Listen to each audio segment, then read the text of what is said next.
If you're like me, interruptions are not something you relish.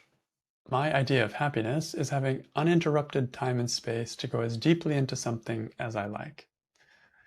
When interruptions come, they often jar me, and I react. Whenever I react to something, I can be sure that I'm believing some kind of thought. All I have to do is find it and question it to open up a new experience for myself. Therefore, interruptions test me to see what stressful thoughts are left for me to question. I did some work on interruptions recently, and I use, as always, a simple approach of self-inquiry called the Work of Byron Katie.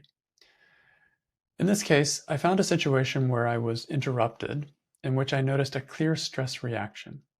This was the smoking gun, letting me know that somewhere inside I was holding a belief that argued with reality.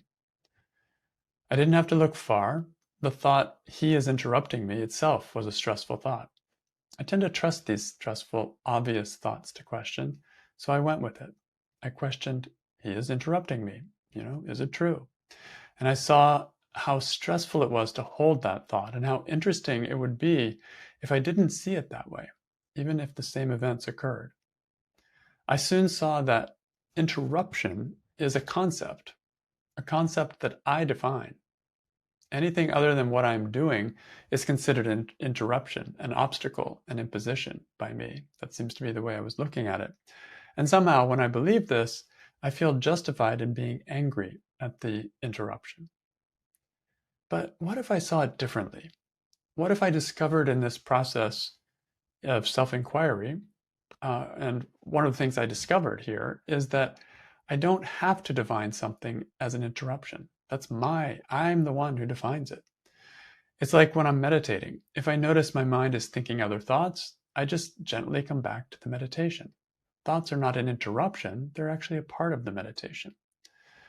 What if I thought of any interruption as an integral part of the situation, as worthy of attention as my original task? When I think about all the pathways that my life has taken over the decades, I see that everything I value today was, at one point, an interruption from what I was doing previously. I thought I would live a typical life when I was young, but that idea got interrupted by my interest in meditation, and I found myself living in an ashram. Then, just when I thought I'd spend all my days in the ashram, my grandmother's needs interrupted me. Without the interruptions, I would not be where I am today. This happens on the micro and macro level. Small interruptions, big interruptions. What if I saw them all differently? Not as interruptions, but as part of the flow. It all depends on how tightly I hold my focus.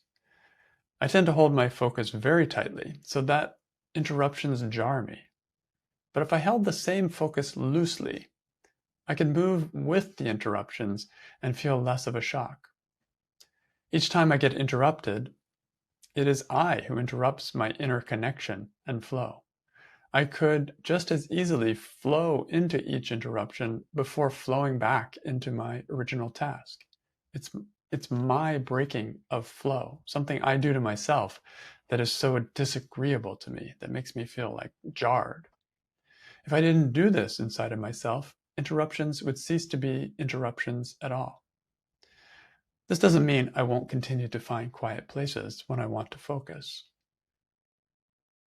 I can dig deeper too.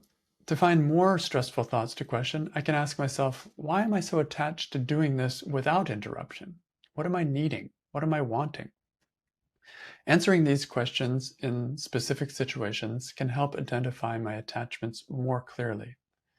Attachments are just thoughts, and these thoughts can be questioned. There is no stress without attachment, no stress without a want or a need. When I find it and question it, my attachment often loosens, and that is a setup for more flexibility with interruptions. So if you want to work on your stressful situations, including stressful thoughts about being interrupted, then why not join me for a private session and for my Inquiry Circle group as a way of looking at stressful situations and using them as the starting point for beginning a new perspective looking for a new perspective in yourself. When you do this work of Byron Katie, I find that it changes everything. It changes the experience, it changes the feeling, and it's a lot of fun as well. So I'll finish with a quote from Byron Katie from her book, 1,000 Names for Joy. As you inquire into your own thoughts, you discover how attachment to a belief or story causes suffering. The mind's natural condition is peace. Then a thought enters. You believe it, and the peace seems to disappear.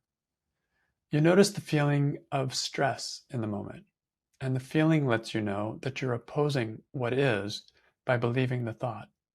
It tells you that you're at war with reality. When you question the thought behind the feeling and realize it isn't true, you become present outside your story.